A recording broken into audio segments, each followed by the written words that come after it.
joined now by Benjamin Neuman, a virologist and professor at the A&M University in Texas. Benjamin, thanks very much for joining us. So, Omicron, I know we don't know too much about it and it's very early days, but it doesn't look too bad.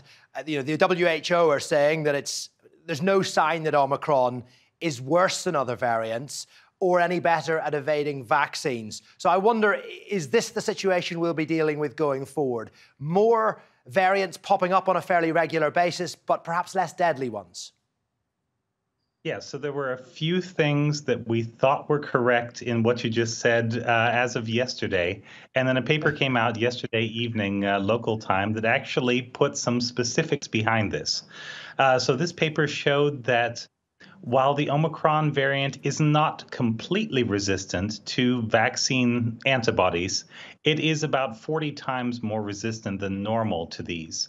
So this means that while there is some inbuilt resistance in the Omicron variant, this is something that we can overcome with numbers. So a fresh booster will raise up antibody levels by about 25 times compared to what you had after your second dose of a 2-dose vaccine.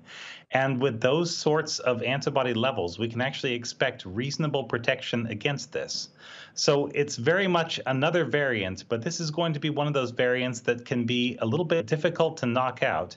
And this is one that may manage to infect some people when it's been a while since their last vaccination or a while since they had COVID. It's a very good reason to get a booster right now, I would say. Well, I mean, that's it. I mean, Pfizer and BioNTech certainly saying that you should go and get a third booster. The cynic in me suggests that as a business, they would say that. But it turns out that what they're saying is actually the case. Yeah, this is the only way that we know right now that we can actually stop this. Eventually, if they get their vaccine that's specific against Omicron made, if it works as well as it should, and if it can be manufactured enough to be rolled out to people, we will then have another weapon against Omicron. For now, boosters work, and frankly, this is all we really need to be able to knock out Omicron right this moment. And on Omicron, we know that it spread very successfully in South Africa, where there wasn't very much of the Delta variant. So it didn't have to compete very hard. Right. Do you think it's going to be the same in places like, for example, the United Kingdom, where vaccination rates are very high and there was already plenty of Delta traveling around? Yes, yeah. Since what they called Freedom Day, there's been a steady rising number of cases, and it's never really gone down to an acceptable level in the UK. And so it is nice to see some of those restrictions come back in. They've worked in the past, and they can work in general. These are things that don't work specifically against Omicron. They just stop all sorts of virus transmission.